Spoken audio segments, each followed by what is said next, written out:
김씨? 이따가 내 방으로 좀 올래. 나 좀 달래줘. 사모님, 오늘 단단히 각오하세요. 제 나이 26살에 전부터 오빠 동생하던 한 남자와 결혼이라는 것을 하였습니다. 결혼 첫해 남편의 성실함과 믿음에 정말 깨가 쏟아지는 듯한 단 꿈 같은 생활에 연속이었습니다. 그 다음 해에 저는 남편을 빼어 닮은 아들을 하나 낳았습니다. 시아버님, 시부모님은 말할 것도 없이 아들이 없던 시아주버님과 형님은 마치 죄인의 몸에서 해방이 된 양 좋아하였습니다. 또 철없는 나이에 시집을 간 딸의 걱정에 노심초사하시던 친정 부모님들도 제가 떡두꺼비 같은 아들을 낳자 마치 친손자를 보신 양 좋아하시며 병원에서 몸조리를 하고 있는 동안 거의 매일 오셔서 시아버님과 사돈 축하합니다 하며 서로 축하를 하시며 술대접에 서로들 즐거워하셨습니다. 퇴원 후에도 시부모님들과 친정의 부모님들은 마치 약속이라도 하신 듯이 주말이 되면 저희 집으로 오셔서 자기 손잘하시며 서로 빼앗아 안고 노시려다 가는 기어이는 술판을 벌려 취하시고는 네 분이 한 방에서 어울려 주무시고는 다음날 해장국에 해장술을 드신 후에야 저는 해방이 되었답니다.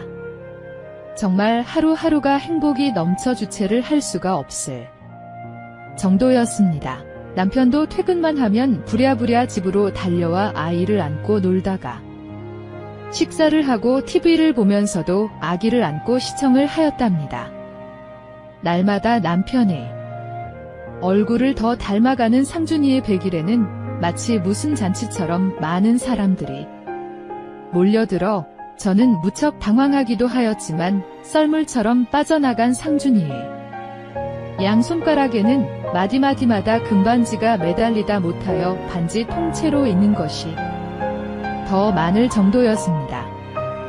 저와 남편은 둘이서 국리를 한 끝에 시아버님과 시아주버님 그리고 친정 부모님이 주신 것 말고는 나머지는 모두 현금화하고 또 현금으로 들어온 것도 합하여 상준이 이름으로 통장을 만들어 은행에 정기 예금으로 맡겼습니다. 남편과 저는 우리 상준이를 복덩어리로 생각을 하였고 또 주위의 모든 사람도 그렇게 생각을 하였습니다.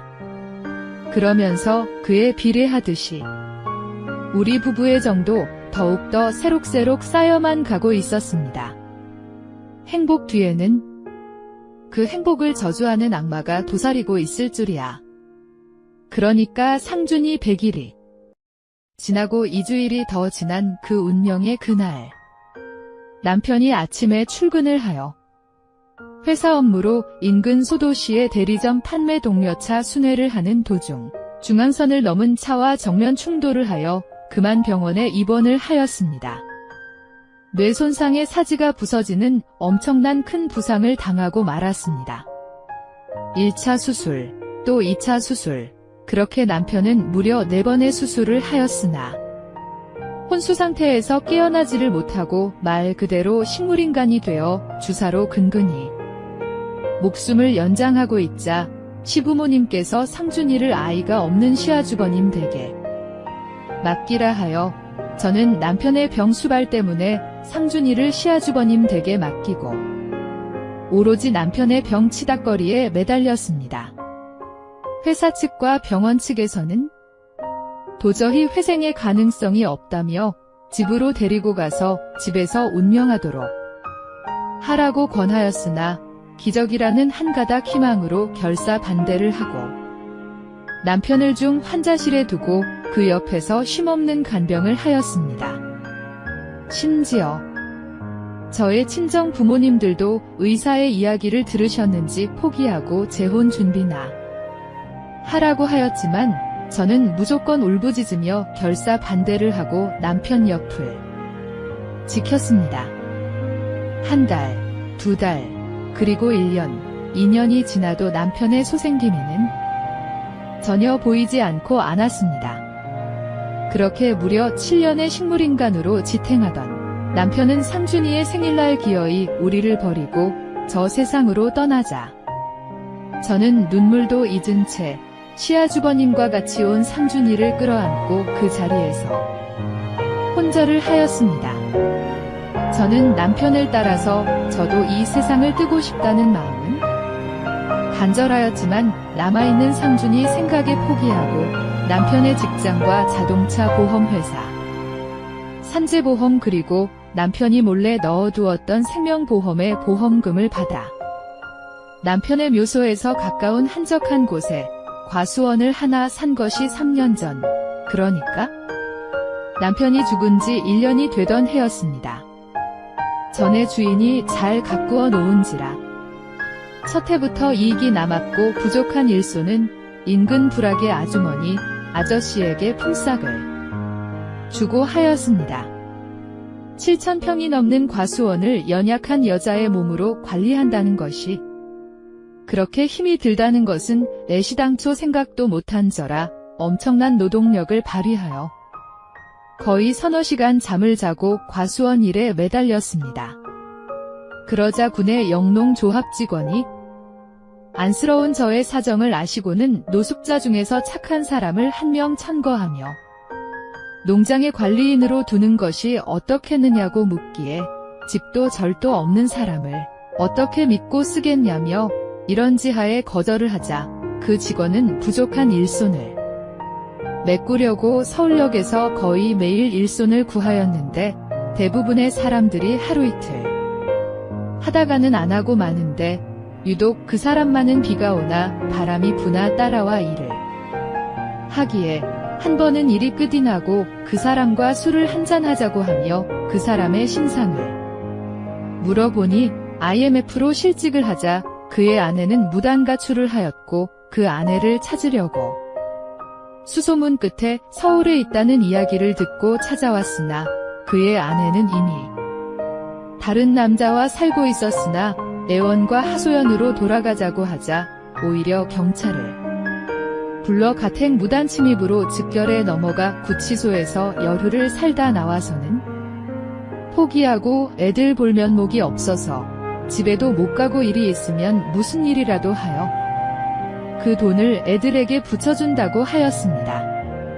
어디 머슴자리라도 1년 12달 일할 곳을 하나 구하여 달라고 부탁을 하기에 그 사람을 추천을 하기에 그럼 일단 며칠 써보고 결정을 하겠다고 하자 그 사람을 데리고 왔습니다. 김형국. 그 사람의 이름은 김형국이었습니다. 하루, 이틀, 무슨 일이든지 가리지 않고 척척하여 내자정은 내심 의심스러우면서도 점점 그 사람을 믿기 시작하고 운전면허도 가지고 있기에 시험삼아 약간의 돈 심부름을 최종적으로 시켜보았습니다. 기다림의 초조함은 은행까지 왕복 40분 거리인데 그 40분이 마치 1년이나 되어 보이는 듯 하였습니다.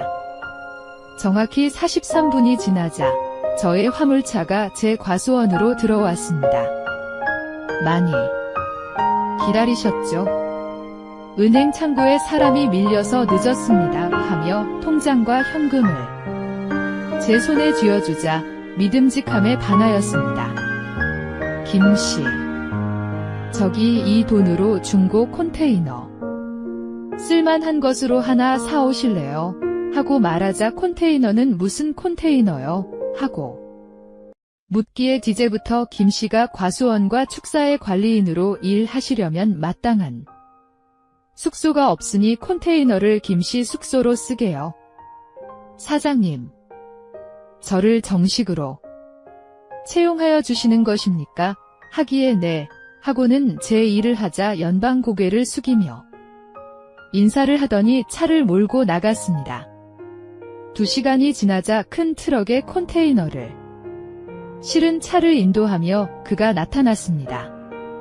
컨테이너를 농장 대문 입구에 내려놓고는 과수원 일을 시작하려 하기에 차를 몰고 가서 소지품을 챙겨오고 또 새로 도배도 하려면 도배지도 사오고 전국의 인터넷으로 주문도 받아 직접 팔자며 컴퓨터도 한 대 사고 그에 필요한 것을 사라며 통장과 도장을 내밀자 그는 또 인사를 하고는 갔습니다.